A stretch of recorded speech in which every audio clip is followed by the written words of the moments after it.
欢迎来到 Star News HT 频道，请订阅并分享，以便及时了解当今著名明星的最新消息。鞠婧祎强势复出，碾压白鹿赵露思，登顶女星榜首。12月15日，腾讯视频星光大赏星光值投票正式收官，榜单结果随之出炉，引发娱乐圈与粉圈的广泛讨论。最终，时代少年团以58426687的星光值断层登顶团体榜首，而在单人榜单中，鞠婧祎以53076476的星光值紧随其后，力压一众当红女星，成为当之无愧的单人 Top 1。赵露思则以31631524的星光值位列第3，这一结果可以说让不少人感到意外。在新生代顶流不断涌现，话题热度快速更迭的当下，鞠婧祎并非这一年曝光最高、作品最密集的女演员，甚至在投票初期，她还一度徘徊在榜单第6位。然而，短短几天时间，她却实现了排名的快速跃升，最终稳稳站上榜单前列，仅次于时代少年团。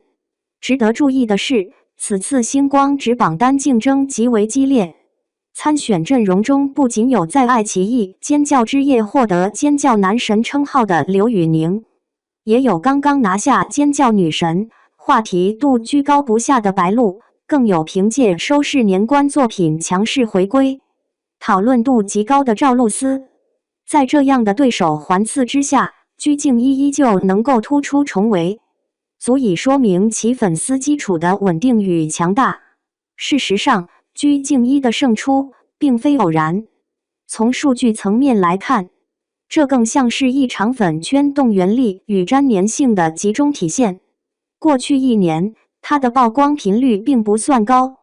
整体行程也相对低调，但在关键节点，粉丝依然能够迅速集结，持续输出，用实打实的投票结果证明支持力度。也正是这种关键时刻不掉线的粉丝生态，让他在榜单竞争中具备极强的后劲。回顾鞠婧祎的成长路径，这样的结果其实早有伏笔。早年在 SNL48 时期，他就以极高的人气和号召力著称，曾有粉丝在总选中为他一人投出6000多票。而在更为残酷的总决赛阶段，粉丝群体更是高度协同，连续2年将他送上 C 位。更重要的是，当时的投票是真金白银的投入，这种长期稳定的支持，早已为他奠定了坚实的粉丝基础。转战影视圈后，鞠婧祎的作品数量或许并不占绝对优势，但她始终坚持大女主路线。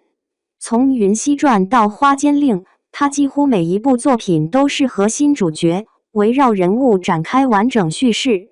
久而久之，也形成了一种独特的剧粉沉淀模式，即便配置不算顶级，却能反复收获高讨论度与超出预期的市场反馈，多次实现 B 级投入、S 级反响。她曾说过一句话：要做就做最好，要争就争第一。当年听来略显锋芒，如今回看，却更像是一种长期主义的自我要求。在流量更替极快的娱乐圈，真正能留下来的，